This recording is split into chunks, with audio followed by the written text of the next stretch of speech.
तो hello everyone, this is Ayush Sharma and welcome back to YouTube channel let's start compete.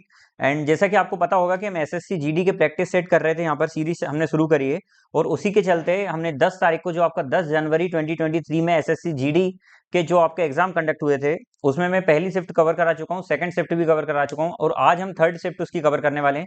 तो SSC GD में जो maths के 20 questions आए थे वो पूरे इंपॉर्टेंट क्वेश्चंस यहाँ पर मैं प्रैक्टिस कराने वाला हूँ उनके कंसेप्ट के साथ। ठीक है, तो भाई आप यदि हमारे चैनल पर पहली बार आए हैं तो चैनल को सब्सक्राइब जरूर कर लें ताकि अगली क्लास का नोटिफिकेशन आपके घर तक आ जाए और बेल आइकन को जरूर हिट कर दें।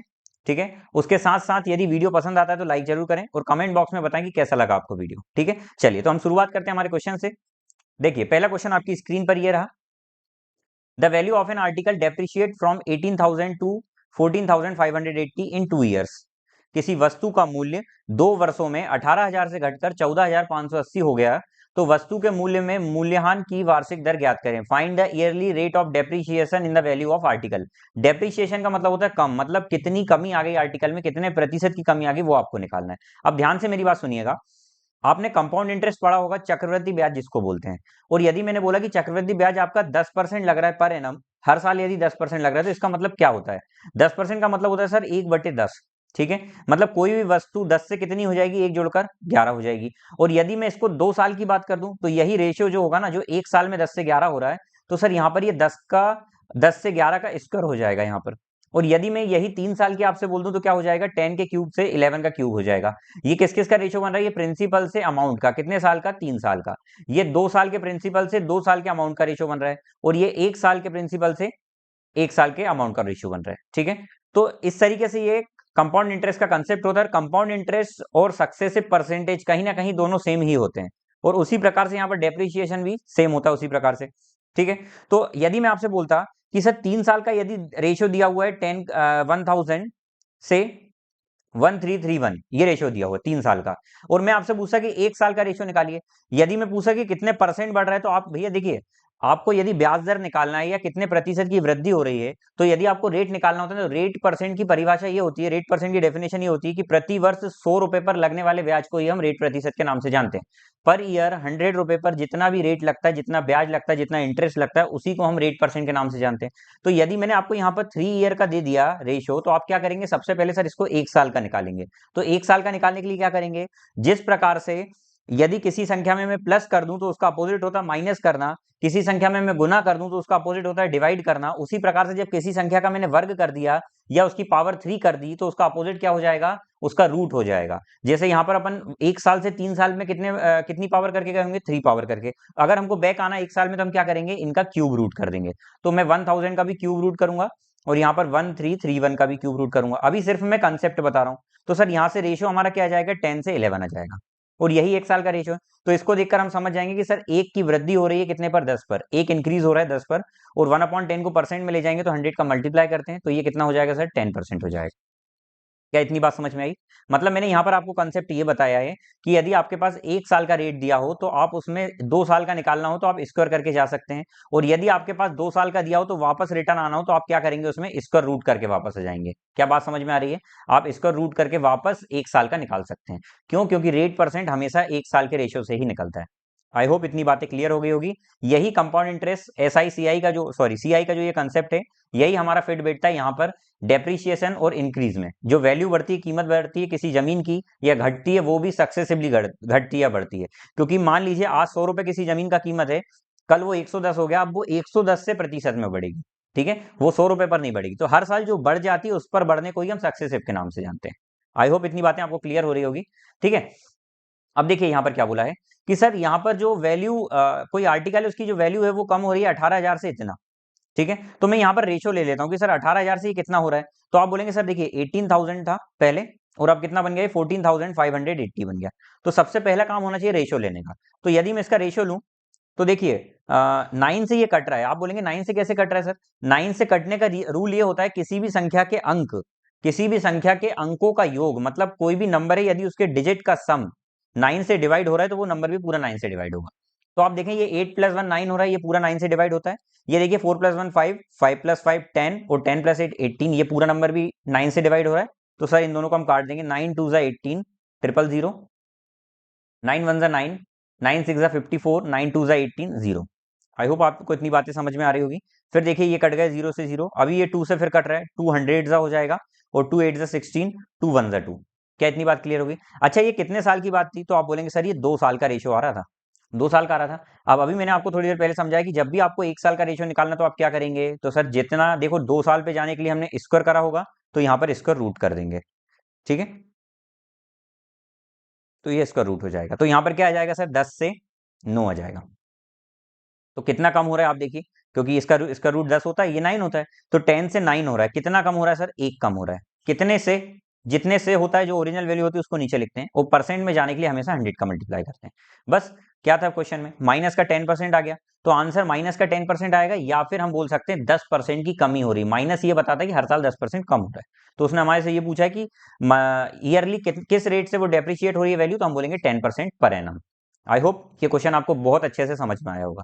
तो जब भी ऐसा क्वेश्चन आ जाए कल को, अगर 3 साल का आ जाए तो आप क्या करेंगे? क्यूब रूट कर देंगे। 4 साल का आ जाए तो फोर्थ रूट कर देंगे। 5 साल का आ जाए तो फिफ्थ रूट कर देंगे। ठीक है, चलिए देखिए सेकंड क्वेश्चन, देखिए आपका क्या दिया हुआ है। Ramu and Mohan can separately complete a work in 10 hours and 16 hours respectively. Ramu और मोहन सेपरेटली मतलब सिंगल सिंगल अलग अलग अलग यदि काम करते हैं तो वो 10 घंटे में और 16 घंटे में काम को कंप्लीट करते हैं। फिर आगे क्या बोला कि 2 घंटे एक साथ करने के बाद मोहन कार्य छोड़ देता है। देखो 2 घंटे ये साथ में कार्य करते हैं, फिर मोहन भैया कार्य छोड़ देते हैं, धोखा दे देते हैं, तो रामू शेष कार्य को कितने घंटे में पूरा करेगा? चलिए तो इसको हम कर लेते हैं रेशियो वाली मेथड से हमारी, कि सर रामू और मोहन मिलकर दोनों, रामू मिलकर किसी काम को 10 घंटे में करता है, और मोहन मिलकर किसी काम को उसी काम को 16 घंटे में करता है। तो यदि मैं इनका रेशियो ले लूंगा तो क्या हो जाएगा? तो आप बोलेंगे सर इन दोनों का अगर मैं रेशियो लूं तो 80 इसका रेशियो आ जाएगा, तो यहां से ये 5 बार में जाएगा और यहाँ पर 8 बार में जाएगा। ठीक है, ये मेथड आई होप सभी को आती होगी। उसमें बोला कि 2 दिन तक ये साथ में काम करते हैं। 2 दिन तक साथ में काम करने का मतलब क्या है सर? कि देखिए रामू और मोहन दोनों, तो दोनों साथ मिलकर एक दिन में कितना काम करेंगे? क्योंकि ये क्षमता है इनकी टोटल 8 और 5, तो आप बोलेंगे सर दोनों मिलकर 13 काम करेंगे। लेकिन ये कितने दिन तक काम करते हैं सर? ये 2 दिन तक दोनों साथ में काम करेंगे। तो आप बोलेंगे सर ये 2 दिन में इन्होंने कितना, 2 घंटे की बात चली ना, 2 घंटे, सॉरी मैं यहाँ पर दिन बोलने लगा, ये घंटे की बात चल रही है। ठीक है, तो 2 घंटे में इन्होंने कितना काम कर दिया होगा? 26 काम कंप्लीट कर दिया होगा। अब 80 में से यदि 2 दिन में इन्हें 26 काम कंप्लीट कर दिया है, तो अब रिमेनिंग काम कितना बचा? तो आप बोलेंगे सर रिमेनिंग काम बचा है 54। क्या इतनी बात समझ में आई? अब ये 54 काम किससे कराने का बोल रहा है? मोहन लीव कर दे रहा है, अब रामू इस काम को कितने दिन में फिनिश करेगा? तो रामू भैया से हमको ये फिनिश कराना, रामू भैया बोलते भैया 54 काम है, और किस एफिशिएंसी से, किस क्षमता से करूंगा मैं? 8 काम प्रतिदिन के हिसाब से मैं करूंगा। ठीक है, तो इस एफिशिएंसी से इनका काम कंप्लीट होगा। चलिए तो कितने बार में कट रहा है? 2 4 8, 2 27 सा कटता है ये। ठीक है, 4 6 24 और 3 आ जाएगा, 4 छंग 24 और 3 आ जाएगा, तो 6 3/4 दिन में ये काम, घंटे में ये काम कंप्लीट हो जाएगा। ठीक है, रिमेनिंग काम। तो मुझे उम्मीद है कि क्वेश्चन आपको समझ में आया होगा। इसको करने का एक तरीका और मैं बताना चाहूंगा आपको। दूसरा इनवर्स मेथड से भी हम कर सकते हैं, जब वर्क को हम एक मानते हैं। मैंने मान लिया कि टोटल काम यदि एक है, तो भैया रामू की जो एफिशिएंसी हो जाएगी ना, वो हमेशा जितने समय लग रहा है ना उसका अपोजिट हो जाएगी, मतलब 1/10। और मोहन की जो एफिशिएंसी हो जाएगी वो हो जाएगी 1/16। ठीक है, अब देखिए टोटल इन दोनों ने कितनी देर तक काम किया? दोनों ने मिलकर, तो सर दोनों की क्षमता मिलकर इतनी हो जाएगी। इन दोनों ने मिलकर 2 घंटे तक काम किया, तो ये 2 घंटे का काम हो गया। तो सर टोटल काम तो एक था, एक में से ये 2 घंटे का काम घटा देंगे, तो ये आ गया रिमेनिंग काम। अब ये रिमेनिंग काम पूरा आ गया सर। अब इस रिमेनिंग काम किससे कराना है हमको? रामू से। तो रामू भैया क्षमता कितनी है? 1/10, 1/10। बस इसको सॉल्व कर देंगे तो आपका आंसर जो स्क्रीन पर दिख रहा है वही आएगा, ये वाला। तो एक मेथड ये भी होता है, इसको ओरली हम कर सकते हैं। ये मेथड बहुत जगह काम आता है। मैंने आपको प्रैक्टिस में पहले 2 सेट कराया, उसमें इस प्रकार का क्वेश्चन आया था, जिसको मैंने यूनिटरी मेथड से कराया था। ठीक है, तो भाई आप लोग जो पुराने सेट्स हैं उनको भी कंप्लीट करके आए, और मैंने एसएससी सीजीएल के सेट्स भी कंप्लीट करा दिए, उसकी भी 28 सेट्स के समथिंग कंप्लीट करा चुके हैं हम, उसको भी देख कर आए। ठीक है, चलिए एक कार 108 किलोमीटर प्रति घंटे की चाल से एक निश्चित दूरी 3 घंटे में तय करती है। A car covers a certain distance in 3 years with a speed of 108 kilometre per our. देखिए भैया एक कार जिसकी स्पीड दी हुई है 108 किलोमीटर प्रति घंटे, ठीक है, वो इसको 3 घंटे में खत्म कर देती है। ठीक है, if speed is reduce by 27 kilometre per our, यदि उसकी स्पीड 27 किलोमीटर प्रति घंटे कम कर दी जाए, 27 किलोमीटर प्रति घंटे कम कर दी जाए, तो उसकी स्पीड कितनी हो जाएगी सर? तो 7 माइनस करेंगे तो कितना बचेगा? 1, और यहां से 8, तो उसकी 81 किलोमीटर पर आवर स्पीड बच जाएगी। अब स्पीड इतनी हो जाएगी, तो वो बोल रहा है कि अब उसको समय कितना लगेगा। ध्यान से मेरी एक बात सुनिएगा, स्पीड इक्वल टू होता है डिस्टेंस अपॉन में टाइम, और इस फॉर्मूले से फिजिक्स का एक कंसेप्ट है कि स्पीड, देखिए यहां पर जब भी मैं स्पीड बढ़ाता हूं ना भाई, जब भी मैं स्पीड बढ़ाऊंगा ना, तो अगर मान लीजिए आप टाइम को कांस्टेंट रख देते हैं, मैं 3 कंडीशन यहां पर बता रहा हूं। यदि आपने जरा इसको इमेजिन भी करना आप ध्यान से, यदि आपको समय कांस्टेंट है आपके पास, मैं बोलता हूँ भाई आपको 1 घंटे गाड़ी चलाना है, मतलब चलाना है, फिक्स है। 1 घंटे यदि आपको गाड़ी चलाना है और आपकी स्पीड मान लो, मैं बोलता हूँ कि 50 की जगह मैं आपकी स्पीड 70 करने का बोल देता हूँ, और बोलता हूँ कि समय उतना ही रहेगा, आपको 1 घंटे तक ही गाड़ी चलाना है। तो यदि आपने स्पीड बढ़ा दी तो क्या होगा भाई, आपका डिस्टेंस भी ज्यादा हो जाएगा ना। आप यदि ज्यादा स्पीड से चलेंगे और 1 घंटे तक चलाना ही है गाड़ी, तो आप ज्यादा डिस्टेंस कवर कर देंगे। मतलब स्पीड यहां से क्या हो जाएगा, डायरेक्टली प्रोपोर्शनल टू डिस्टेंस हो जाएगा। तो जब भी टाइम कांस्टेंट होता है तो स्पीड डायरेक्टली प्रोपोर्शनल हो जाता है डिस्टेंस के। इसका मतलब जब स्पीड बढ़ेगा तो उसी रेशियो में डिस्टेंस भी बढ़ेगी, ठीक है। दूसरी कंडीशन में ये बोलता हूं कि यदि मैं डिस्टेंस कांस्टेंट रख देता हूं कि आपको डिस्टेंस नहीं बढ़ाना है, तो सर यदि मैं बोलता हूं आप स्पीड बढ़ा दीजिए लेकिन आपको डिस्टेंस उतना ही चलना है, मतलब क्या कि मान लो मैंने बोला 100 किलोमीटर आपको चलना है और आपकी स्पीड जो थी उससे मैंने बढ़ाने का बोला आपको, तो वो 100 किलोमीटर में जो पहले लगने वाला समय था अब वो कम लगने लगेगा। क्यों? क्योंकि आपको डिस्टेंस उतनी ही चलना, आपको रुकना है आगे जाकर, उतनी डिस्टेंस के बाद रुकना है आपको। तो जो समय आपको पहले लग रहा था अब कम लगेगा। मतलब यहां से सर अगर स्पीड बढ़ेगी तो टाइम क्या लगेगा, कम लगेगा। तो यहां से स्पीड क्या हो जाएगा, इनवर्सली प्रोपोर्शनल टू टाइम हो जाएगा। मतलब स्पीड का जो रेशियो होगा उसके अपोजिट टाइम का रेशियो बन जाएगा, ठीक है। उसके बाद एक और कंसेप्ट होता है कि सर यदि मैं स्पीड को ही कांस्टेंट रख दूं, स्पीड कांस्टेंट रख दूं, मैं स्पीड को नहीं बदल रहा हूं, आपकी स्पीड का एक्सीलरेटर 100 है, मतलब 100 है, कोई भी सामने आए आपको उड़ाते हुए जाना है।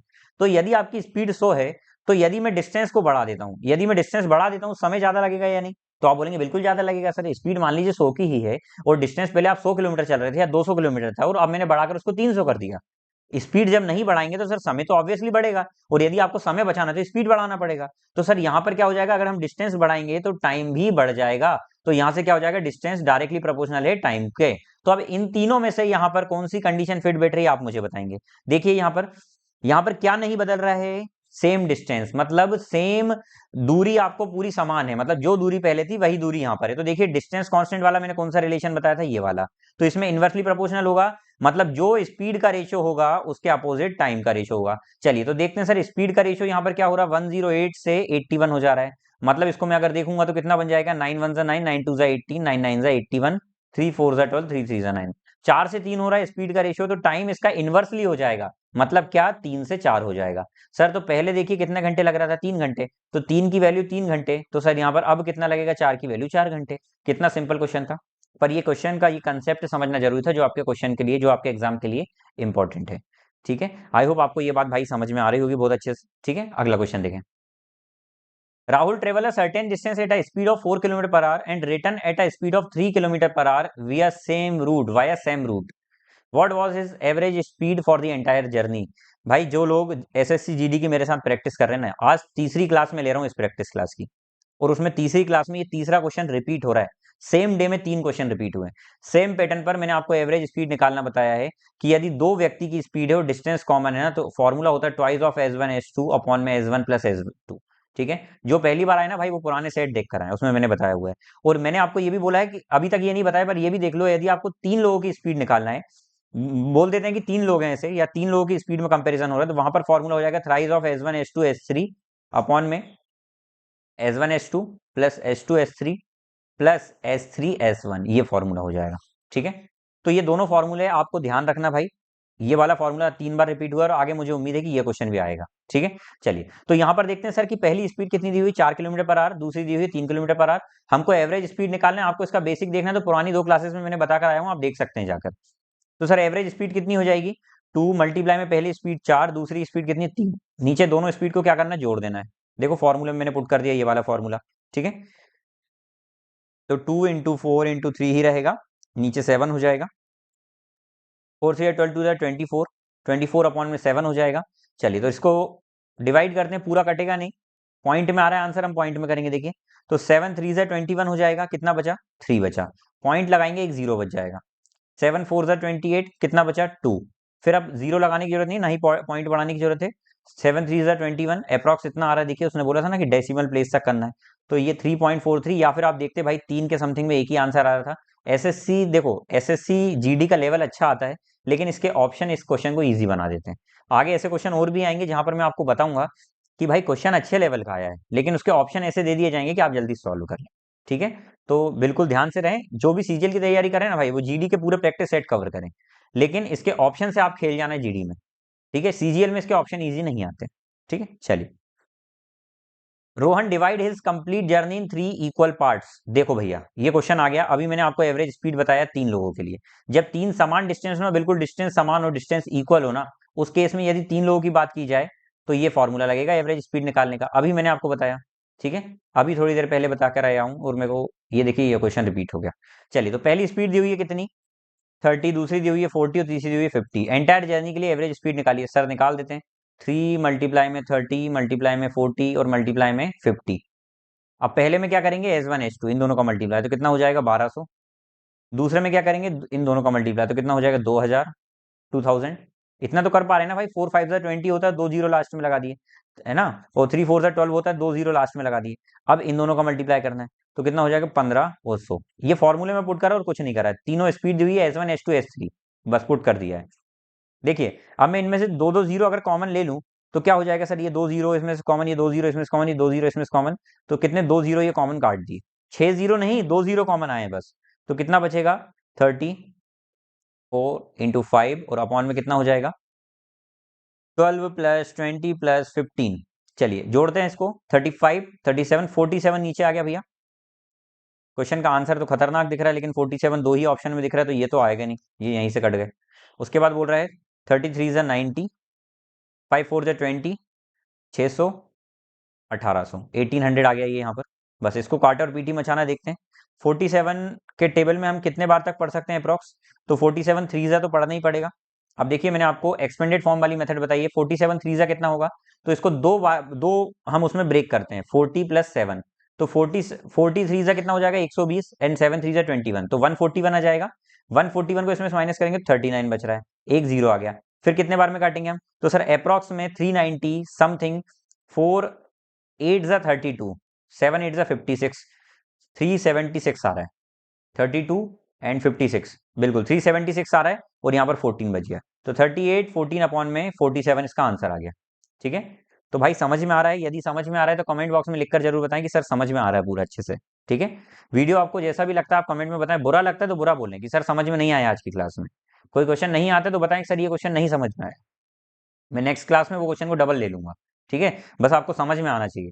देखें ए एक कार्य को 8 दिनों में, बी उसी कार्य को 24 दिनों में कर सकता है। ए एक काम को 8 दिन में करता है, बी उसी काम को 24 दिन में खत्म करता है। ठीक है, उसके बाद वो बोल रहा है कि वे दोनों एक साथ काम करते हैं लेकिन कार्य पूरा होने से 4 दिन पहले ए काम छोड़ देता है, तो पूरा कार्य ए और बी द्वारा कितने दिनों तक किया गया होगा। भैया बड़ा अच्छा क्वेश्चन है, इसके दो पैटर्न बताऊंगा मैं करने के, ध्यान से आप देख लीजिएगा। ठीक है, पहले तो इसका एलसीएम ले लेते हैं सर, एलसीएम मेथड से करते हैं। 8 3 जा 24 आ जाएगा और ये 24 1 जा 24। मुझे उम्मीद है कि ये सब तो आता होगा आप लोगों को। ठीक है, 24 मैंने एलसीएम मान लिया। भैया क्या करते हैं, एलसीएम मानने से क्या होता है, कॉमन वर्क आ जाता है और यहाँ से उनकी एफिशिएंसी आ जाती है, पर डे का वर्क आ जाता है। क्षमता का मतलब होता है प्रतिदिन आप कितना काम कर सकते हैं, उसी का नाम क्षमता होता है, उसी को हम इंग्लिश में एफिशिएंसी बोलते हैं। एफिशिएंसी मतलब पर डे का वर्क कितना है आपका। ठीक है, तो सर यहाँ पर 3 और 1 का आ गया। अब मैं इसमें यहाँ पर दो मेथड बता रहा हूँ, ध्यान से सुनिएगा। पहली मेथड क्या बोलती है कि सर, इसको हटाइएगा, यहीं बताता हूं, देखें दो मेथड्स बता रहा हूं, पहली मेथड देखिएगा। वो बोल रहा है कि सर ए जो है वो 4 दिन पहले काम छोड़ दे रहा है, टोटल काम कितना है ये बताइए मुझे। तो आप बोले सर टोटल काम 24 है। मैं बोलता हूँ ए से ये बोलता हूँ भाई तू 4 दिन पहले मत छोड़, तू साथ में काम कर। तो वो बोलेगा भैया मैं यदि 4 दिन और साथ में काम करूंगा तो 24 काम से हम और ज्यादा काम कर देंगे। तो मैं बोलूंगा तू कितना ज्यादा काम करेगा 4 दिनों में, तो बोलता भैया मैं एक दिन में 3 काम करता हूँ। तो ए बोल रहा है कि मैं उन 4 दिनों में जो मैं छोड़कर जा रहा हूँ ना, अगर तुम मुझसे काम कराओगे तो मैं 12 काम एक्स्ट्रा कर दूंगा। तो हम बोलते कोई बात नहीं, तेरा जो टोटल काम तुम्हारा कितना हो जाएगा 36 काम हो जाएगा। भैया इसी 36 काम को ए और बी मिलकर कितने दिन में कर रहा है, वही आंसर है। तो सर इन 36 काम को ए और बी मिलकर कितनी एफिशिएंसीज कर रहे हैं, 4 की एफिशिएंसी से सर 9 डेज में ये कंप्लीट कर देंगे। ये पहली मेथड हो गई, बहुत इंपॉर्टेंट मेथड है। दूसरी मेथड में ये बोलता हूं कि सर यदि ए 8 दिन में कर रहा है, देखो 24 काम हो रहा है, टोटल टोटल 24 काम हो रहा है। मैं आपसे ये बोल रहा हूं कि यदि 24 काम करने की बात चल रही है, मैं बोलता हूं बी ये बोल रहा है कि भाई 4 दिन पहले ए यदि चले गया ना, तो मैं बी से बोलता हूं एक काम कर तू छोड़कर तू भी चले जा, दोनों साथ में काम करो जितना भी करो। तो बी बोलता भैया मैं एक काम कर रहा हूं, तो 4 दिनों में मैंने 4 काम किया होगा, तुम मुझे 4 दिन पहले भगा रहे हो तो भैया 4 काम कम ही होगा। तो कितना काम कंप्लीट होगा, 20 काम ही होगा। इसी 20 काम को हम बोलते हैं तुम दोनों मिलकर कर दो भाई। तो ये दोनों बोलेंगे हम दोनों मिलकर कितनी एफिशिएंसी करेंगे, 4 दिन से, 4 एफिशिएंसी से। तो कितने दिन में कंप्लीट कर देंगे, ये 5 दिन में। 5 दिन में ये काम कंप्लीट कर देंगे। लेकिन उसमें बोला है नंबर ऑफ डेज ए और बी, कितने दिन में ए और बी काम कंप्लीट करते हैं। मुझे एक बात बताओ, 4 दिन पहले हमने इनसे छुड़वा दिया था ना, 5 दिन तो इनने काम किया ना, तो 5 और 4 मिलकर कितना हो जाएगा, 9 डेज, इसका आंसर आ जाएगा। ठीक है। तो ये वाली मेथड मुझे ज्यादा बेस्ट लगती है एज कंपेयर टू इसके, ठीक है। तो आप इस मेथड को करो, इसमें गलती होने के चांसेस हैं, आप इस मेथड को प्रेफर करो। जब भी क्वेश्चन आए, जो छोड़कर जा रहा है, जो चन्ना मेरे यहाँ बन रहा है, उससे बोलते हैं भाई तू और काम कर, उतना काम बढ़ाओ और टोटल से डिवाइड कर दो, दैट्स इट, ठीक है। चलिए आगे देखते हैं।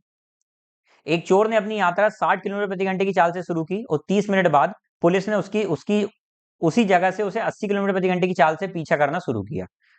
पुलिस को चोर को पकड़ने में कितना समय लगेगा? एक थीफ ने अपनी जर्नी स्टार्ट की जिसकी स्पीड है 60 किलोमीटर पर आवर। थीफ की स्पीड है 60 किलोमीटर पर आवर, ठीक है। 30 मिनट बाद पुलिस स्टार्ट करती है सेम प्लेस से 80 किलोमीटर पर आवर की स्पीड से। पुलिस की स्पीड है 80 किलोमीटर पर आवर। सर ये तो ठीक है, लेकिन भैया थीफ जो है ना वो 30 मिनट तक भागा। यदि थीफ की स्पीड 60 किलोमीटर पर आवर है, पर आवर का मतलब होता है हर एक घंटे में 60 किलोमीटर, तो आप इसका डायरेक्ट ओरली बता सकते हैं कि सर 30 मिनट मतलब आधे घंटे में ये 30 किलोमीटर भागा होगा। ये ओरली आ सकता है।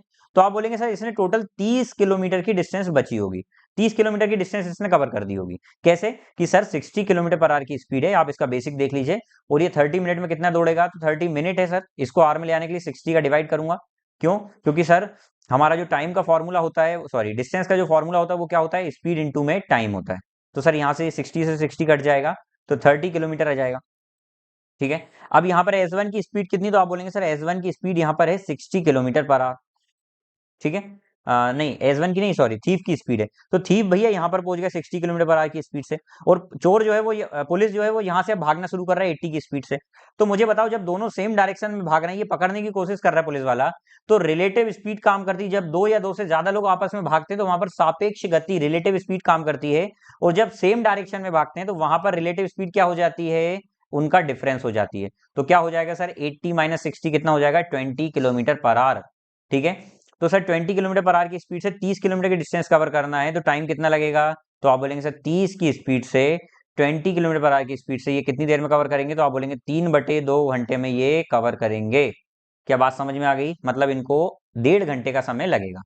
तो ये आपका क्वेश्चन था। अगला देखते हैं, what is the difference between the compound interest on इतना for 1 year at 16% per annum compounded yearly and compounded half yearly. यहां पर आपको डिफरेंस निकालने का बोला है। किन लोगों के बीच में डिफरेंस निकालने का बोला है? देखिएगा, आपसे बोला है कि सर 5,750 रुपए पर, मतलब ये प्रिंसिपल है, ये प्रिंसिपल है, इस पर एक वर्ष में 16% ब्याज लगता है। मतलब यहां पर रेट परसेंट बोला है वो 16% पर एनम बोला है। अब यहां पर बोला है आपसे 16 वार्षिक दर से चक्रवृद्धि ब्याज होने वाली ब्याज और अर्धवार्षिक। देखिए उसमें बोला है दो लोगों का अंतर निकालना है, एक तो सीआई पर ईयरली जो लग रहा है उसका, और दूसरा सीआई हाफ ईयरली लग रहा है उसका। इन दोनों का आपको डिफरेंस निकालना है, ठीक है। तो एक बात बताइए मुझे, यदि 16% ब्याज है तो हर एक साल में 16%, तो यहाँ पर टोटल रेट परसेंट कितना लगेगा, 16% एक साल में लगेगा। लेकिन यहाँ पर यदि हाफ ईयरली ब्याज है और बात चल रही है एक साल की, बात चल रही है एक साल की, तो सर एक साल में दो 6-6 महीने होते हैं, 2 हाफ ईयर होते हैं, तो सर 6 महीने में ब्याज लगेगा, फिर 6 मंथ में ब्याज लगेगा। तो यहाँ पर जो रेट लगेगा वो देखिए 16% एक साल में लग रहा था, 1 ईयर में 16% लग रहा था ना, 1 ईयर में आप बोलेंगे 16% लग रहा है सर, तो हाफ ईयर में या फिर मैं बोल सकता हूँ 6 मंथ में कितना लगेगा, तो आप बोलेंगे सर इसको 16 को 2 से डिवाइड कर देंगे तो कितना लगेगा, 8% का लगेगा, ठीक है। आधे साल में 8% का लगेगा। तो सर यहाँ पर 8% का ब्याज लगेगा, लेकिन कितने बार, 2 बार। तो जब 2 बार सक्सेसिवली ब्याज लग रहा है तो हमने एक फॉर्मूला बताया था सक्सेसिव परसेंट का निकालने का, X plus Y plus minus X Y upon में 100, ये बताया था मैंने। बस तो इधर से निकल जाएगा 16 प्लस 0.64, तो ये हो जाएगा 16.64। तो 16.64% टोटल ब्याज आ जाएगा एक साल का, और ये एक साल का ही है। इन दोनों का डिफरेंस कितना है, तो आप बोलेंगे सर 0.64 डिफरेंस है, इतना परसेंट डिफरेंस है। लेकिन कितने रुपए का, तो आप बोलेंगे सर प्रिंसिपल है 5,750, इसका अपने को 0.64% फाइंड करना, परसेंट हटाकर नीचे 0। तो अब करते हैं सर इसको सॉल्व। ये सुन से सुन सा बसुन हो जाएगा, ये पॉइंट रिमूव होगा, 2 0 नीचे आ जाएंगे, ठीक है। चलिए डिवाइड करते हैं इसको। 25 से ये डिवाइड हो रहा है, 25 2 50 होता है, सभी को पता होगा। 25 3 75 होता है। 25 के टेबल में ये 100 चल रहा है, नहीं 1000 चल रहा है। 25 4 100 और एक 0 आ जाएगा, फिर ये कट जाएगा, 4 1 4 6 24, और ये 4 10 कट जाएगा, ठीक है। 10 को रहने देते क्योंकि 10 का 0 होता है, 0 आराम से डिवाइड हो जाता है। 16 3 कितना होता है, 48 का 8 आ जाएगा, 4 कैरी ओवर आ जाएगा। 16 2 32, 32 में 4 ऐड होगा तो कितना हो जाएगा, 36 अपॉन में 10 आ जाएगा, ये रिमूव हो गया, 36.8 इसका आंसर है, ये दिख गया आपको, ठीक है। चलिए तो अगला क्वेश्चन देखते हैं देवियों सज्जनों। इवेल्युएट द फॉलोइंग एक्सप्रेशन, इस एक्सप्रेशन को आपको सॉल्व करना है, ध्यान से देखते हैं भैया। सबसे पहले तो ब्रैकेट सॉल्व किया जाता है इसमें, सबसे अंदर वाला ब्रैकेट जो है, ठीक है। तो यहाँ पर देखिए माइनस टू, ये माइनस माइनस मिलकर हो जाएगा प्लस 2/7। तो यहाँ पर यदि मैं इसको सॉल्व करूँ तो 7 2 जा एलसीएम लेंगे हम यहाँ पर, तो 7 आ जाएगा। 1 7 जा 7, 1 के टेबल में 7 टाइम्स आते हैं, 7 2 जा 14, तो -14 प्लस 7 1 जा 7 और 1 2 जा 2, तो कितना हो जाएगा ये -12/7। क्या बात समझ में आ गई? अब ये आ गया साथ में सर, तो ये -4/5 और मल्टीप्लाई में -12/7, तो कितना हो जाएगा सर? तो आप बोलेंगे ये दोनों का ये देखो प्लस बन जाएगा दोनों, 12 4 जा 48/35 हो जाएगा। क्या बात समझ में आ गई प्लस का? अब देखिए यहाँ पर क्या चल रहा है ये देखते हैं, इसको यहीं सॉल्व कर देते हैं इनको। देखिए 4 -4/7 और डिवाइड को रिमूव करके यदि मैं मल्टीप्लाई कर दूं तो ये 1/12 जो है वो 12/1 हो जाएगा, ठीक है। और यहाँ डिवाइड चल रहा है 48/35। देखिए 12 4 जा कितना हो जाएगा 48, तो माइनस का 48 डिवाइड में 7, और ये डिवाइड को मैं अगर अपोजिट कर दूंगा 7 1 7, ये डिवाइड को यदि मैं अपोजिट करूंगा तो मल्टीप्लाई में आकर कितना हो जाएगा 35/48। 48 से 48 गया, 7 5 जा 35 हो जाएगा, तो आंसर आ जाएगा -5। यही आपका आंसर दिया हुआ है, ठीक है। तो आपको ये क्वेश्चन भी समझ में आ गया होगा। देखिए अब बोला है कि the volume of two cones, cone मतलब होता है भाई शंकु। शंकु का वॉल्यूम का फॉर्मूला क्या होता है, मैंने कल की क्लास में बताया था, 1/3 पाई आर स्क्वायर एच, ये इसका वॉल्यूम होता है शंकु का, ठीक है। तो उसमें बोला था volume of two cone are in the ratio 3:2, their radius are in the ratio 3:4, उनकी जो रेडियस है वो 3:4 में दी हुई है, तो उनके हाइट का रेशियो आपको फाइंड करना है। तो देखिए दोनों का वॉल्यूम यदि मैं देखूं तो V1/V2 यदि मैं देखता हूं तो उनका क्या हो जाएगा 1/3 पाई, पहले वाले की रेडियस R1 मान लेता हूं सर, R1 स्क्वायर, और पहले वाले को H1 मान लेता हूं। फिर नीचे 1/3 पाई R2 का स्क्वायर, और ये कितना हो जाएगा H2 हो जाएगा। वॉल्यूम V1 V2 कितना दिया हुआ है, तो आप बोलेंगे सर 3:2 दिया हुआ है, और यहाँ पर क्या हो जाएगा 1/3। देखिए 1/3 से 1/3 कट गया, पाई से पाई रिमूव हो गया। अच्छा R बचा है, R1 का स्क्वायर कितना हो जाएगा, तो आप बोलेंगे R1 का स्क्वायर हो जाएगा 9, क्योंकि देखिए 3 दिया हुआ R1 और R2 दिया है 4, और इनटू में क्या आ जाएगा H1, नीचे क्या हो जाएगा R2, तो R2 बोलेंगे आप 4 का स्क्वायर कितना हो जाएगा 16, और H2 कितना हो जाएगा, तो H2 ही रहेगा, ठीक है। चलिए इनका क्रॉस मल्टीप्लीकेशन कर देंगे तो H1/H2 कितना आ जाएगा, ये 16 उधर जाएगा तो 48, और ये इधर आएगा तो कितना 9 2 जा 18। चलिए ये रेशियो आ गया आपका समझ में, 2 9 जा नहीं 6 3 जा 18, 6 8 जा 48, तो 8/3 या फिर 8:3 हम इसका रेशियो बोल सकते हैं, ठीक है। तो ये देखिए मैंने प्रॉपर मेथड बताई है आपको, लेकिन आप एग्जाम में जब जाएंगे तो ये प्रैक्टिस करते रहें ताकि ये एग्जाम में आप जल्दी से परफॉर्म कर पाएं, ठीक है। चलिए अगला क्वेश्चन देखते हैं। एक इलेक्शन में दो कैंडिडेट्स हैं ए और बी, एक चुनाव में दो उम्मीदवार हैं ए और बी, निर्वाचन क्षेत्र में मतदाताओं की कुल संख्या 90,000 रुपए। भैया निर्वाचन क्षेत्र में 90,000 रुपए कुल संख्या है, ठीक है, और कुल मतों का 70% मतदान हुआ, कुल मतों का 70% ही मतदान हुआ, मतलब सर टोटल जो वोट डले ना वो 90,000 के 90,000 के सिर्फ 70% ही वोट डले, इतने ही वोट डले। उसके बाद क्या बोला है, यदि मतदान में से जो मतदान हुए यही हुआ ना मतदान, मतदान में से 60% मत ए के पक्ष में आए। एक बात बताइए, ए के पक्ष में यदि 60% मत आते हैं तो बचे हुए बी के पक्ष में कितने आएंगे, 40% आएंगे। उसने क्या बोला है, तो बी को कितने मत प्राप्त हुए, तो आपको बताइए कितने मत प्राप्त हुए होंगे सर, तो बी को बचे हुए जो 40% प्राप्त होंगे, बस इसको सॉल्व करना है। तो देखिए मैं यहाँ पर थोड़ा सा बुद्धि लगाता हूँ, आंसर 9 का मल्टीपल तो होना चाहिए सर। ये 6 2 8 और 8 16, मैंने बोला sum of digit divisible by 9 then the number is also divisible 9। 9 का विभाजित का नियम क्या होता है, यदि किसी संख्या के अंकों का योग 9 से विभाजित होता है, if sum of digit of any number is divisible by is completely divisible by 9 then the number is also divisible by 9। साथ में बोलते चलें भाई। तो सर ये देखिए यहाँ पर आ रहा है 16, मतलब ये नहीं होगा। 5 और 2 7 और 8 कितना होता है, 7 और 8 15, ये भी नहीं होगा 9 से डिवाइड। 7 और 2 9 और 8, 9 और 8 17, ये भी नहीं होगा। तो सर ये देखिए 5 और 2 7 और 2 9, यही हो रहा है डिवाइड, सॉल्व करने की जरूरत नहीं थी, लेकिन फिर भी सॉल्व करके बता देते हैं। देखिए ये परसेंट हटाकर नीचे 100 आएगा, ये परसेंट हटाकर नीचे 100 आएगा, 1 2 3 4 0 कटना है भैया, 1 2 3 4 0 कट गए, ठीक है। 7 9 63, 63 4 सा कितना हो जाएगा 252, और 2 0 और लग जाएंगे, तो यही आपका आंसर है 25,200, ठीक है। तो मुझे उम्मीद है आपको समझ में आ गया होगा। Curved surface area of sphere इतना दिया हुआ है, वॉल्यूम निकालना है भैया। Curved surface area of sphere, sphere मतलब होता है गोला, हिंदी में इसका दिया नहीं है, तो भैया गोला जो होता है ना उसका आपको सरफेस एरिया निकालना है, ठीक है, क्षेत्रफल। तो सर कर्व्ड सरफेस एरिया कितना होता है, उसका एक ही सरफेस एरिया होता है कर्व्ड। क्यों कर्व्ड बोलते हैं, क्योंकि सर ये गोल गोल होता है ना, इसलिए कर्व्ड सरफेस कर्व शेप का होता है। तो उसका कर्व्ड सरफेस एरिया का फॉर्मूला क्या होता है, 4 पाई आर स्क्वायर, और यही हमको कितना दिया हुआ है सर, तो यही आपको दिया है 1386। हमको वॉल्यूम निकालने का बोल रहा है। तो सर वॉल्यूम क्या होता है, तो सर इसका जो वॉल्यूम होता है ना, स्फीयर का वॉल्यूम होता है वो होता है 4/3 पाई आर क्यूब, ये फॉर्मूला होता है। तो सर इसको निकालने से पहले तो आर की वैल्यू निकालने, रेडियस निकाल लेते हैं, ठीक है सर। तो आर स्क्वायर यहीं रहने देते हैं, 1386 डिवाइडेड बाय कितना हो जाएगा 4 पाई, ठीक है। तो कितना हो जाएगा 1386 डिवाइडेड बाय 4 इंटू में 22 अपॉन में जो 7 आएगा वो ऊपर चले जाएगा, तो यहाँ 7 लिख दिया, ठीक है। चलिए काटते हैं, 22 6 जा 132, 22 6 जा 132, 6 उधर गया 23, 22 3 जा 66, ठीक है। चलिए इतना ही आएगा, 7 3 जा 21। एक सेकंड, यहाँ पर ये आर स्क्वायर की वैल्यू दी हुई है, हमको आर निकालना है ना। तो आर का मतलब ये होता है सर कि आप इसमें कुछ भी करें, कुछ भी करके जोड़े बनाकर बाहर निकाल दें। तो देखिए ये आर स्क्वायर दिया हुआ है ना, तो हमको आर निकालना है तो एक एक लेंगे, 7 का एक जोड़ा बना तो एक साथ लिख लेंगे। 9 किसका जोड़ा है सर, तो 3 का जोड़ा है तो 3 लिख देंगे यहाँ पर। 4 किसका जोड़ा है सर, किसका कपल है सर ये, तो 3 का है, नहीं 2 का है। तो कितना हो जाएगा, रेडियस की वैल्यू 21 अपॉन में 2, ये रेडियस आ गई। हमको निकालना क्या है, वॉल्यूम। वॉल्यूम का फॉर्मूला होता है 4/3 पाई आर क्यूब।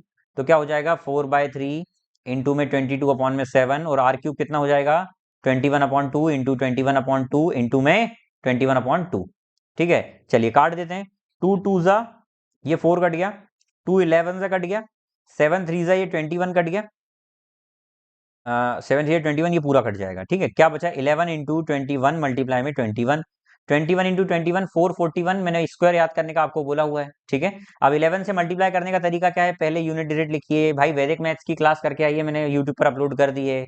वैदिक मैथ्स में किस तरीके से 11 का मल्टीप्लाई करते हैं, फिर इन दोनों डिजिट को ऐड करेंगे तो 5 आ जाएगा, फिर इन दोनों को ऐड करेंगे तो 8 आ जाएगा, फिर लास्ट की डिजिट लिख देंगे तो ये आ जाएगा, 4851 आपका आंसर, ठीक है। और बाकी इसका आंसर आप यूनिट डिजिट से निकाल सकते थे। यहाँ पर देखिए यूनिट डिजिट एक की ही एक दी हुई है, तो इसको मल्टीप्लाई करेंगे तो लास्ट में एक ही आएगा, तो वहां से भी सॉल्व कर सकते हैं, ठीक है। ऑप्शन इजी दिए हुए हैं।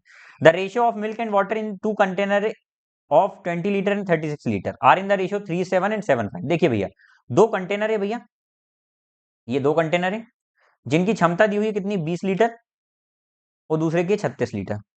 पहले में जो मिल्क और वाटर का रेशियो है वो कितना है, तो सर पहले में मिल्क और वाटर का रेशियो 3:7 है, और दूसरे में 7 और 5 है, ठीक है। तो सर यदि मैं इसको 7:3 में बांट दूं ना, तो ये हो जाएगा 6, और ये कितना हो जाएगा 14।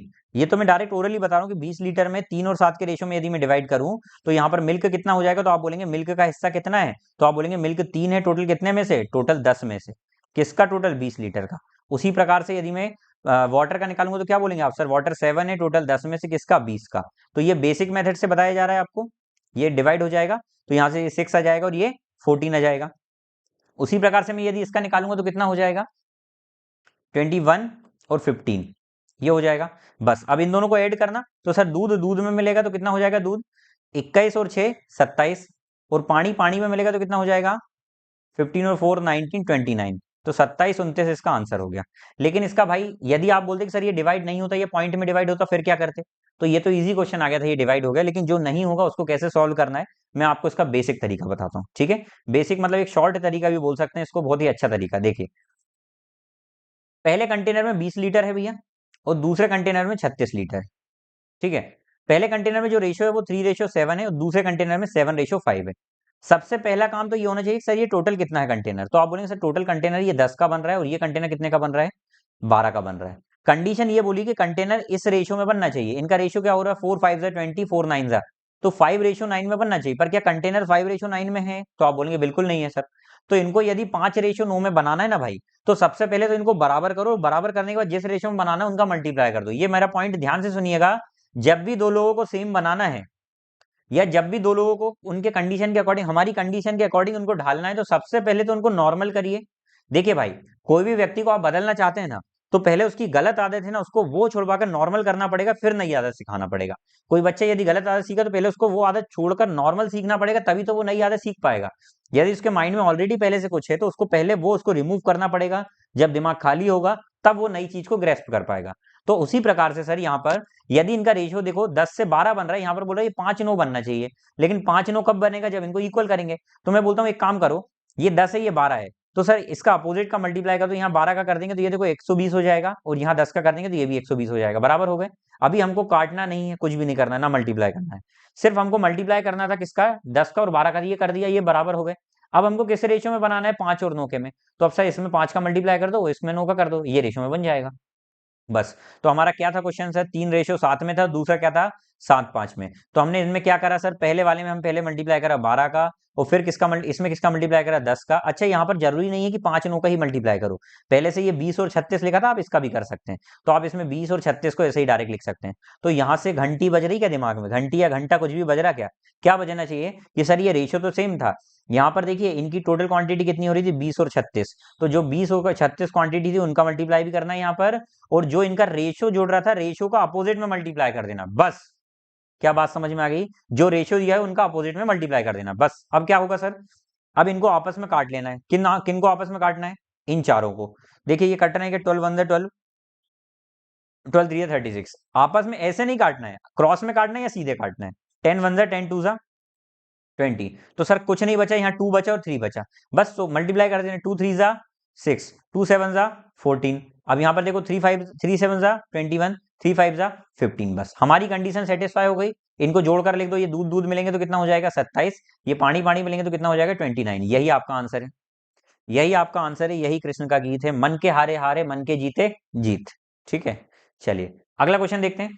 28 के वर्ग को सबसे बड़ी संख्या में विभाजित किया जाता है जो 42 और 56 दोनों से पूर्णतः विभाजित हो जाती है। भैया 28 और 56 से सबसे बड़ी संख्या जो पूर्णतः विभाजित हो जाए उसको क्या बोलेंगे, ध्यान से सुनिएगा, मैं बोलता हूं,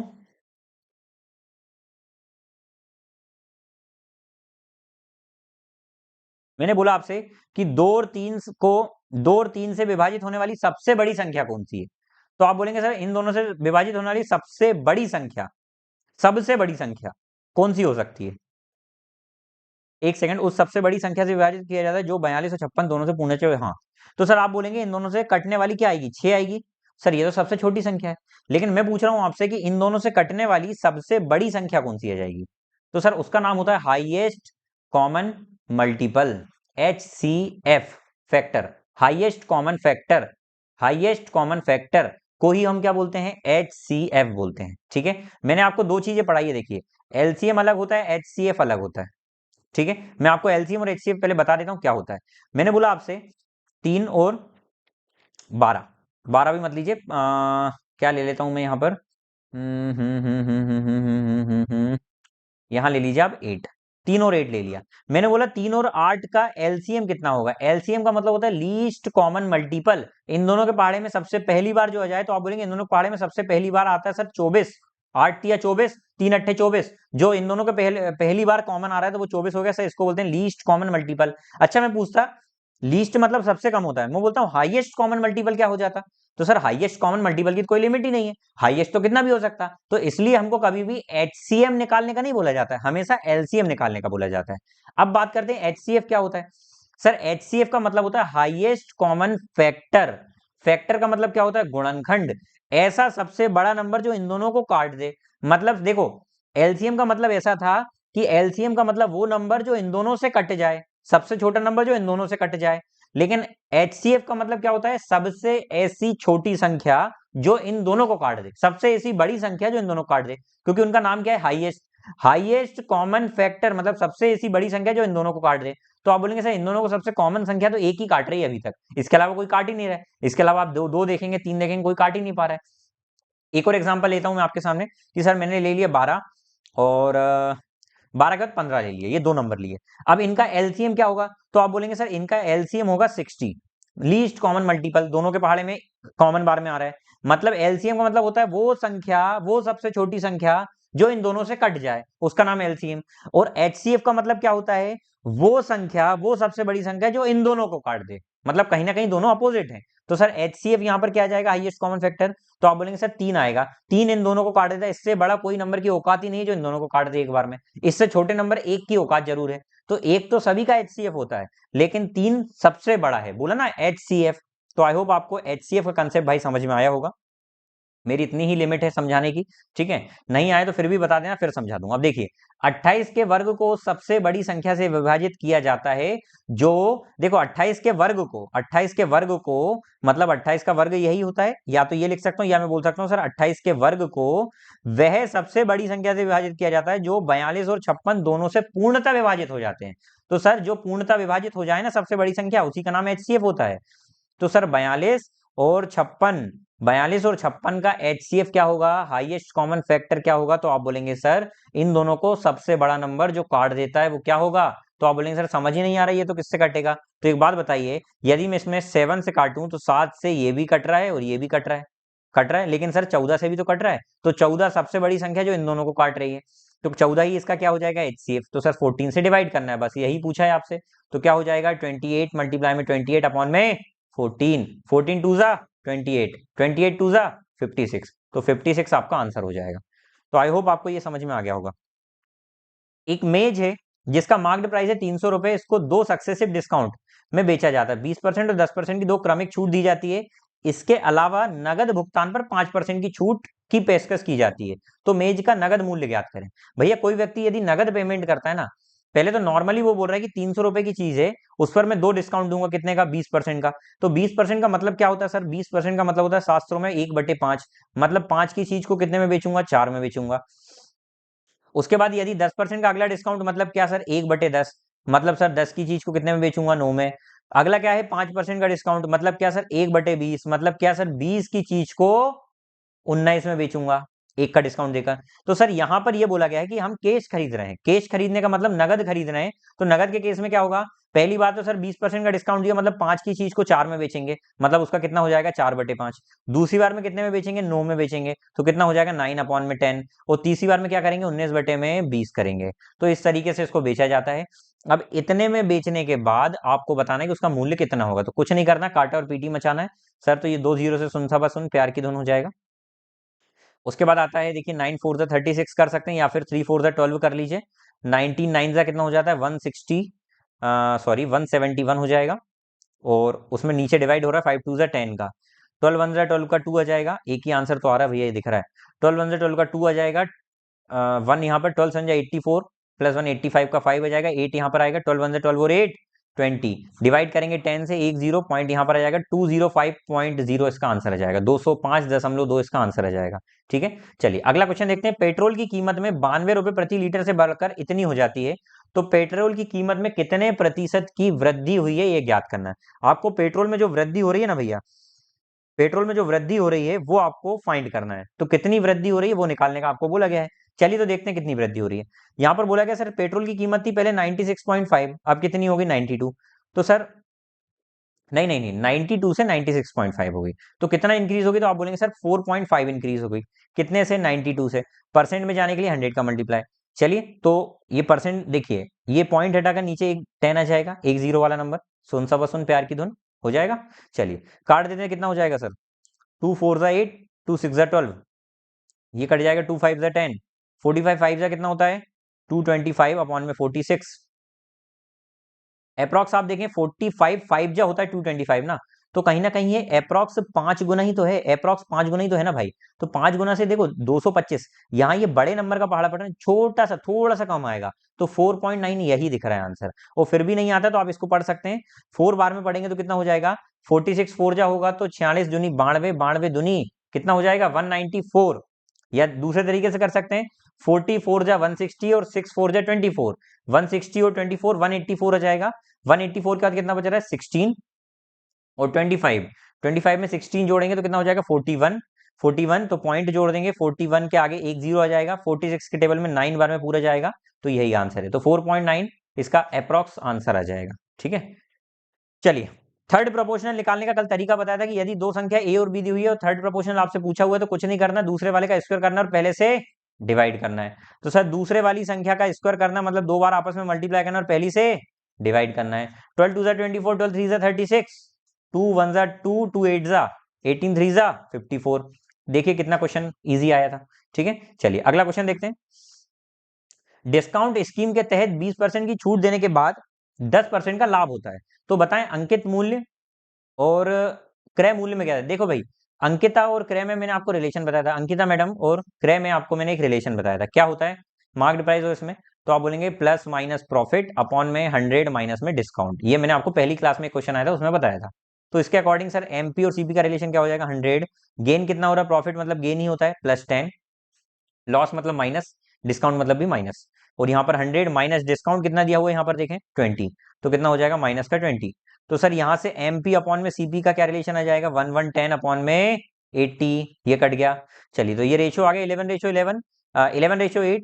आपसे क्या बोला है कि what percent more than CP, cost price CP से कितनी ज्यादा है, तो आप बोलेंगे सर 3 ज्यादा है, कितने से 8 से, और इंटू 100। भाई 1/8 12.5 होता है, तो 3/8 37.5 होता है, ये बताने की जरूरत नहीं है। और है तो फिर आप क्या करेंगे, इस तरीके से इसको डिवाइड करेंगे, तो यहाँ से 37.5% इसका आंसर आ जाए। ठीक है, यदि आपको ये समझ में नहीं आया ये कैसे करा सर आपने डायरेक्ट मन में, तो मेरी परसेंटेज की क्लास पूरी डली हुई है, 7 क्लासेस मैंने डाली हुई है, अपलोड करी हुई है। आप परसेंटेज की प्लेलिस्ट जाकर देखें मेरे चैनल पर, वहां से जाकर आप परसेंटेज कवर कर सकते हैं, उसमें इंपॉर्टेंट कंसेप्ट मैंने कवर करा दिए। ठीक है, चलिए। हर्षी ने स्टोर से एक नई स्वेटर खरीदी, स्वेट शर्ट खरीदी, सॉरी। देखिए भाई स्वीट शर्ट ना करें आप, स्वीट स्वीट करते रहते दिन भर, स्वीट हार्ट ना पढ़े इसको। Harshi bought a new sweatshirt, ठीक है, at the store when they were giving a 40% discount. देखिए जब उनको 40% का डिस्काउंट दिया गया था ना, तब हर्षी मैम ने एक स्वेटर खरीद ली, ठीक है, शर्ट खरीद ली। उसके बाद क्या बोला है, यदि स्वेट शर्ट का अंकित मूल्य दिया हुआ 2999, तो छूट के बाद कितना भुगतान किया। भाई कहीं ना कहीं देखो 2999 कितने अच्छे से क्वेश्चन खेल रहा है। यदि मैं इसको 3000 मान लूं तो कोई ज्यादा कमी थोड़ी ना आएगी सर, 3000 की स्वेटर तो ये एक कम है। 3000 की स्वेटर में यदि 40% का डिस्काउंट दूं तो इसको मैं 60% में तो बेच रहा हूँ ना, तो 60% की कीमत निकाल लेते हैं, सिर्फ परसेंट हटा के नीचे 100 आ जाएगा, 1212 आ जाएगा, कट जाएगा, तो कितना आ जाएगा, 6×3 = 18,000 की ये स्वेटर होगी, 1800 की ये स्वेटर होगी, 1800 की होगी।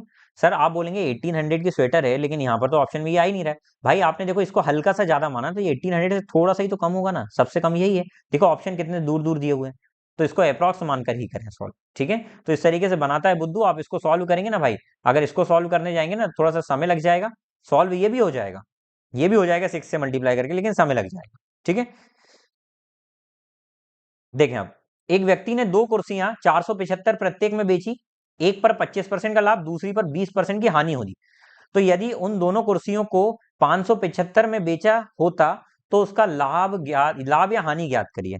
ठीक है भाई, देखें, तो देखें इस वाले क्वेश्चन को, इसमें क्या करना है आपको, आपसे बोला गया है कि सर एक व्यक्ति ने 2 चेयर बेची, जिनको 475 में ईच को बेच रहा है। पहले पर 25% का फायदा हो रहा है, gaining, and losing 20% on the second. भाई ये क्वेश्चन हमने पढ़ा हुआ है, ध्यान से सुनिएगा। इसमें देखिए ये क्वेश्चन एक्स्ट्रा जोड़ दिया आगे का, यदि मैं ये लाइन हटा दूं, ये जो लाइन दिख रही है जिसको मैं ब्लू से काट रहा हूं, इसको हटा देता हूं पूरा, तो अब अपना क्वेश्चन क्या बच रहा है कि एक व्यक्ति 2 चेयर को 475 में बेचता हर एक को, मतलब यहां पर क्या है, एसपी सेम है, और एसपी सेम के 2 केस मैंने बताए हैं, ध्यान से सुनिएगा। जब भी एसपी सेम का केस आता है ना, तो वहां पर कितना ओवरऑल प्रॉफिट या लॉस हो रहा है, ओवरऑल लॉस या प्रॉफिट परसेंट कितना हो रहा है, वो निकालने के 2 फॉर्मूले होते हैं। ध्यान से सुनिएगा 2 फॉर्मूले क्या होते हैं, जब भी एसपी सेम हो, और यदि जितना प्रॉफिट हो रहा है उतना ही लॉस हो रहा है, जितना प्रॉफिट परसेंट है उतना ही लॉस परसेंट है, तो डायरेक्ट फॉर्मूला होता है x² अपॉन में 100, लेकिन माइनस का, और माइनस शो क्या करता है, लॉस करता है, और इसी को हम किसके नाम से जानते हैं, x% के नाम से जानते हैं। तो ये हो जाएगा, लेकिन क्या यहां पर देखिए गेन कर रहा है 25%, लेकिन लूज कर रहा है 20%, तो क्या यहां पर ये वाला फॉर्मूला लगेगा क्या, तो आप बोलेंगे ये नहीं लगेगा। तो दूसरा फॉर्मूला ये होता है कि यदि मैं इसमें डायरेक्ट दूसरे फॉर्मूले से करूं, तो हम इसको कर सकते हैं 100x + y + 2xy अपॉन में 100 इंटू 2 होता है ना, तो आप इसको डायरेक्ट 200 लिख सकते हैं, 200 + x + y, 200 + x + y। ठीक है, क्या बोला मैंने, 100x + y + 2xy अपॉन में 200 + x + y। आई होप आपको ये समझ में आ गया होगा। ठीक है, चलिए तो हम यहाँ पर देखते हैं कि सर इसमें ये वाला फॉर्मूला यूज होगा। ठीक है, तो मैं इसको रब कर रहा हूँ, यदि आपको लग रहा है ये लिखना है तो सर इसका स्क्रीनशॉट ले लें, मैं इसको मिटा रहा हूँ अब। ठीक है, तो हमारा फॉर्मूला क्या हो गया सर, ये फॉर्मूला मैं यहाँ पर लिख दे रहा हूँ बिल्कुल साइड में, ताकि आप इसके दर्शन करते रहे। 100x + y प्लस में 2xy अपॉन में 200, 200 क्या, 200 + x + y। ये फॉर्मूला है आपको ओवरऑल लॉस या प्रॉफिट परसेंट का। तो सर यहां पर आपको देखो अब आगे एक और लाइन बोल दी, यदि वह इसे इतने में बेचता दोनों चेयर को तो कितना प्रॉफिट या लॉस होता। बिल्कुल ध्यान से, बहुत खूबसूरती से इस क्वेश्चन को मैं बताने वाला हूं, बहुत ही इंपॉर्टेंट क्वेश्चन होने वाला है ये एसएससी जीडी का अभी तक का। जहां तक मैं प्रैक्टिस सेट करा रहा हूं भाई, मुझे तो अभी तक का सबसे सुंदर क्वेश्चन ये लगा, सबसे अच्छा क्वेश्चन है, और ये एसएससी में आने के चांसेस है, मेंस लेवल का क्वेश्चन है। लेकिन यहां पर ना इसने इजी कर दिया है इसके ऑप्शन को इतने पास पास देकर। ऑप्शन से आप तुक्का लगा सकते हैं, लेकिन तुक्का कैसे लगाना मैं आपको आगे बताऊंगा, पहले इसका पूरा मेथड समझें, ठीक है। तो अगर सर देखिए दोनों चेयर को इतने में बेचता है, तो टोटल एसपी कितनी आ रही है, पहले तो ये देख लेते हैं सर, टोटल एसपी कितनी है। तो आप बोलेंगे सर टोटल 475 में पहली को बेचा, और फिर दूसरी को भी 475 में बेचा, तो ये आ जाएगा 950 रुपीज में बेचा, ठीक है। अब यहां से हम निकालते हैं कि ओवरऑल ओवरऑल कितना प्रॉफिट या लॉस परसेंट हो रहा है। तो आप बोलेंगे सर 100, पहली को हमने 25% के गेन पर बेचा, दूसरी को 20% के लॉस पर बेचा, प्लस में आ जाएगा 20, इंटू में 25 और माइनस में 20 आ जाएगा, और डिवाइड में क्या हो जाएगा सर, तो आ जाएगा 200 प्लस में 25 माइनस में क्या आ जाएगा 20। क्या इतनी बात समझ में आ गई। तो नीचे आ जाएगा सर 205, ऊपर क्या आ जाएगा 100 में ये 5 जुड़ेगा 500 आ जाएगा ये, और देखिए ये पूरा ये माइनस का बन जाएगा, माइनस में हो जाएगा 1000, तो ये आ जाएगा माइनस का 500 अपॉन में 205%।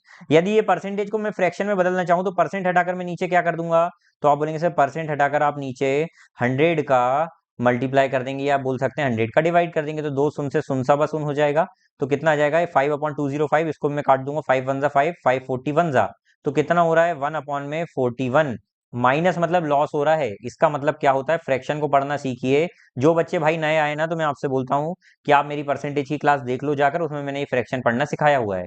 तो सर -1/41 का यदि लॉस हो रहा है, इसका मतलब क्या, कि यदि 41 की चीज है तो उसमें एक का लॉस होकर बेच रहे हैं हम, तो कितने में बेच रहे हैं सर 40 में बेच रहे हैं। तो सर ये ओवरऑल एसपी है और ये ओवरऑल सीपी है। क्या इतनी बात क्लियर हो गई, मुझे उम्मीद है इतनी बात क्लियर हुई होगी। चलिए हम रंग बदल देते हैं, ठीक है, रंग बदलना ही पड़ेगा भाई।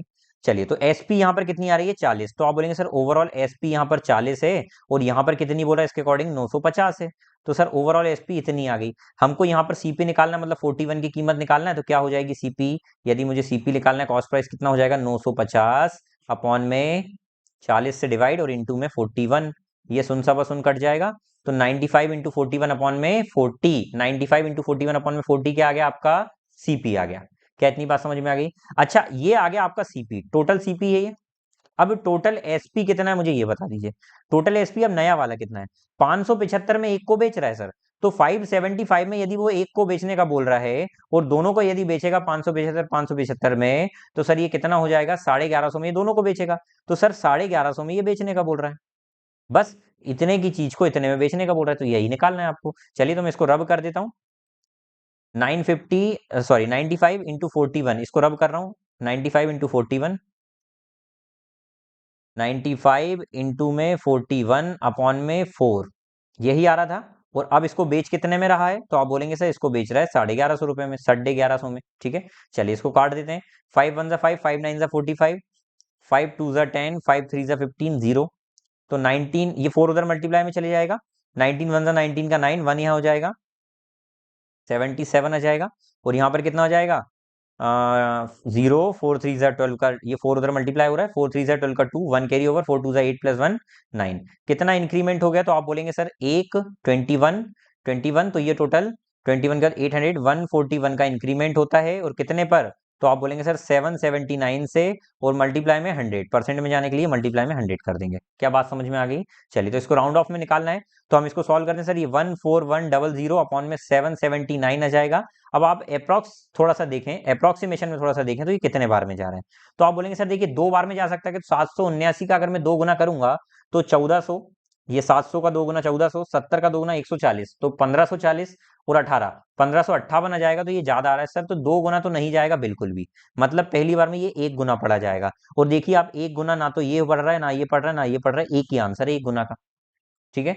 या बोल सकते हैं 20% से कम, तो देखिए आप ऑप्शन से भी उड़ा सकते हैं, या फिर इसको आप डिवाइड करके पूरा सॉल्व भी करेंगे ना भाई, तो आंसर आपका 18% कट पिट कर आएगा, 18% का लाभ आएगा, दशमलव में आएगा, हालांकि 18 पॉइंट समथिंग आएगा, लेकिन इसका आंसर हम 18.1 के समथिंग आएगा, आप देख लीजिएगा, और इसको हम 18% मानेंगे। ठीक है। तो मुझे उम्मीद है भाई आपको ये अच्छे से समझ में आया होगा। यदि आपको पूरी क्लास अच्छे से समझ में आई है तो वीडियो को लाइक जरूर करना, ठीक है, और हमारे चैनल के साथ इसी प्रकार से आपका प्यार बनाए रखना। मिलते हैं अगली वीडियो में इसी उत्साह और उमंग के साथ, तब तक के लिए अपना ध्यान रखिए। जय हिंद, वंदे मातरम, श्री राधे राधे।